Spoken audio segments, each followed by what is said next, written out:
Hey everybody, Vicarious Viking here, back with another Rebirth update. Today we're going to be taking a look at the co-op gameplay footage from Man vs. Game and Tyrone from PAX Prime earlier this week. And there's quite a bit of footage here. There's over 30 minutes of gameplay, so there's quite a bit to sink our teeth into. This might be a little bit longer of a Rebirth update, but I want to try to get to everything and not make any mistakes and not miss anything. So let's just get right to it. And instead of following the gameplay for when the new content appears, I'm actually going to try to break this down into categories. Category 1 being new items. The first new item is called Ball of Tire. When Isaac picks it up, the flavor text reads sticky feet, and Isaac then becomes all black and gets yellow eyes, very similar to the little Gish enemy. And now when he walks around, he leaves a sticky black trail behind him wherever he goes. It does dissipate after a couple of seconds, you'll be able to see, and his shots also now do have a chance to slow enemy movement and their projectiles as well. And you'll notice these changes affect player 2 as well, the black sticky trail, as well as some of the shots having a chance to slow down enemies. Most any item or upgrade Isaac picks up will affect player 2. When an enemy gets slowed now, they get a little snail icon above their head, and you can tell if they get slowed down from the sticky tire trail or from one of your shots, because if it's from one of your shots, they also become a little bit darker in color. A couple things I noticed with this item is Larry Jr. is totally unaffected by the sticky tire trail and only actually slows down if you shoot him in the face and not one of the body segments, which I think is the same as the original. I also noticed that the charging maggots get really slowed down from your sticky tire trail. The next new item that we get to see is HP up found in the boss room called the Old Bandage, which I'm sure is meant to be like the littler, crappier brother of the Super Bandage from the original game. The next new item we get to see is called E. coli. We've seen this before in a little Easter egg from one of the Rebirth updates from Edmund. When Isaac picks this item up, it says Turdy Touch, and he gets some brown kind of all over him. And now when enemies come into contact with Isaac, they actually get turned into poop, which can then be shot and exploded just like regular poop, and it also affects player 2 as well. It seems like a pretty interesting item to me, and I'm wondering if you get to, like, if you get hit by one enemy and then you hit another real quick while you have some invincibility frames, if it will turn them both into poop, because that'd be righteous. Here we get to see one of the new worm trinkets that affect Isaac's tears. This one is called Hookworm, and you'll see when Isaac shoots, his tears now go in this kind of crazy formation. It's hard to explain. They like kind of shift from like side to side as they go forward. It's very neat though. Alright, so the last new item we're taking a look at is this golden bar here. It's called Midas Touch. When Isaac picks it up, it's gonna say Golden Touch. Now, unfortunately, we don't get to see this item in action for too long. Really, just long enough to give me a taste, but not too much. Nobody's gonna get that reference probably, and I'll just end up sounding like a huge idiot. That doesn't make any sense, but that's okay. So this item gives Isaac a nice shiny gold body when he picks it up, and it functions pretty much the same way that E. coli does, except instead of turning enemies into poop when they touch you, they actually turn them into coins. It's pretty quick, but you can see here Isaac plows through 2 of these little poops, and they turn into 3 coins, suggesting that they can turn into 1 or 2 coins at some random chance, also letting us know that you can use your invincibility frames to touch another enemy or 2 and turn them into some coins or some poop, depending on what item you have, which also kind of answers the question I had just a moment ago. Also, I'm gonna go ahead and assume that these items override one another depending on which one you picked up last. Alright, category 2 is gonna be co-op babies. Quite a few were revealed in this gameplay. The first one we get to see here is one that looks kind of like Meat Boy. I'm going to assume this is a meat baby. This is considered a special type of baby, however, it did have no noticeable effect. The next new baby is this happy little fella here that I'm gonna call the Love Baby, and what this does is it allows Isaac a small chance to spawn a full red heart when he takes damage sometimes. You can see it happen here, and on this demon bagger as well.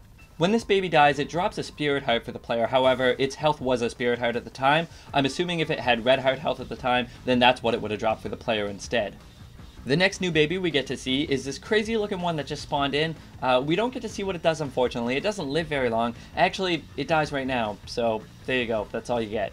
The next baby we get to take a look at is this crazy-eyed little guy here, and he seems to do the same thing that the new Are You a Wizard pill effect does to Isaac, only permanently for this baby, where he shoots in alternating diagonal directions. It's looking a little crazy right now because of Hookworm, but those tears are most definitely shooting out of his head diagonally.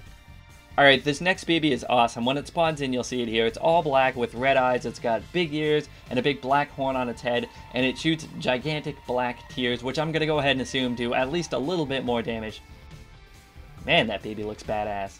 So unfortunately, this demon baby doesn't get to live too long. It dies right here. But in just a moment, you'll see another new baby spawn. This is going to be the Judas baby. You gotta watch quick because he doesn't live very long. He lives like a second.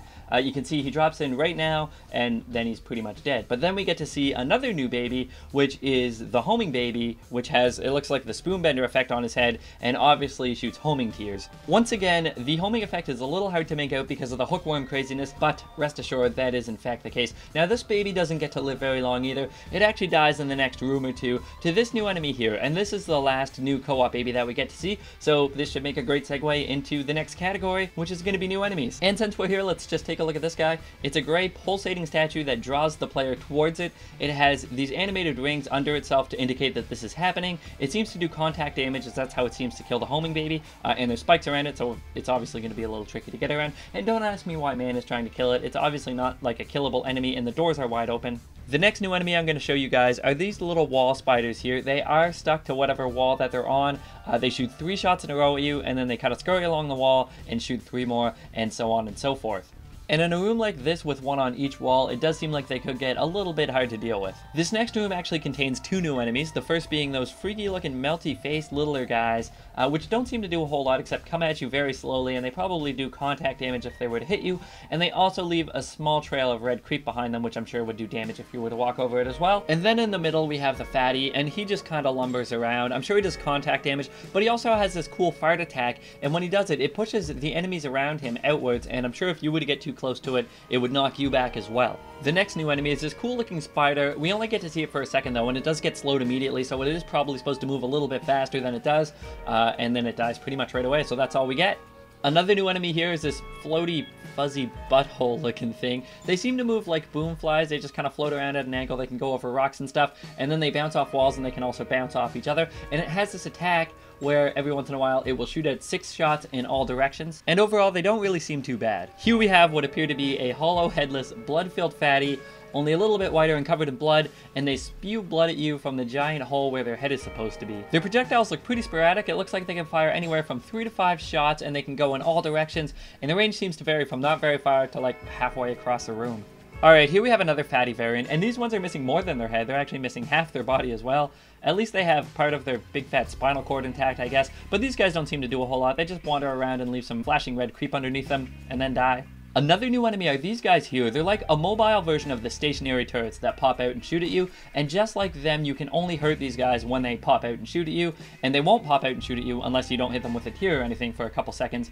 And I gotta say, I was never a fan of these stationary turrets, and putting feet on them sounds like it's just gonna make matters even worse. As you can see, Tyrone and Man are having a bit of a struggle trying to kill these guys, but they do get the job done, eventually. There they go. Alright, let's move on to the next enemy. Here we have a couple of bonies in a bigger room, and Edmund has revealed this enemy before, and I've shown it in a previous video, but I wanted to show you guys again, so here you go. And it looks like when you get several of them together like this in one room, that they will be kind of difficult to fight. If you get like multiple bonies chucking multiple bones at you, it looks like they'd be pretty tricky to dodge. So yeah, there you go. Alright, so technically not a new enemy, but we do see that there's retractable floor spikes in the game now. In this next room, we have what at first glance might appear to be just a couple of Larry Jr.'s, but if you take a look at the one on the left, he actually charges at you when he gets line of sight with you, similar to how Chubb does. Visually, he's a little bluer and less bloody than your standard Larry Jr., and his eyes are closed, and when you kill him, he actually spawns a bunch of maggots. Kinda sounds like a jerk. Alright, so this next enemy, I'm pretty sure is the last enemy. Finally, this guy is a big, fat, angry piece of poop. Literally, he's a giant piece of shit. I know Danielle made a similar joke in her co-op Let's Play with Edmund about Dingle, but that's what this guy is. He's a giant fat piece of poop. He can summon littler poops. He can shoot poop at you in like, I think that was 8 different directions. And when you kill him, he turns into these medium-sized poop, which just charge at you like crazy, which is looks like it's very quick. It looks like that could be really hard to dodge if he didn't, you know, have that giant pit in the way to kind of stop them from coming at him. And when you kill these guys, they turn into the littler ones, which are called dips or squirts or something. We've seen them before.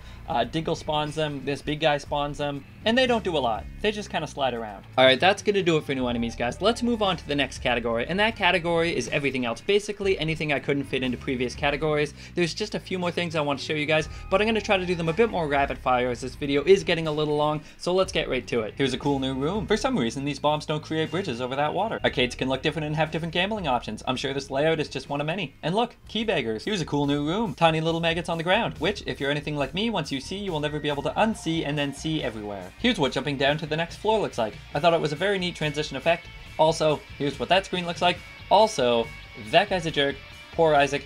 That lady's a bitch. Here's what it looks like when you take an Eternal Heart down to the next floor. Neato. Here's a cool new room.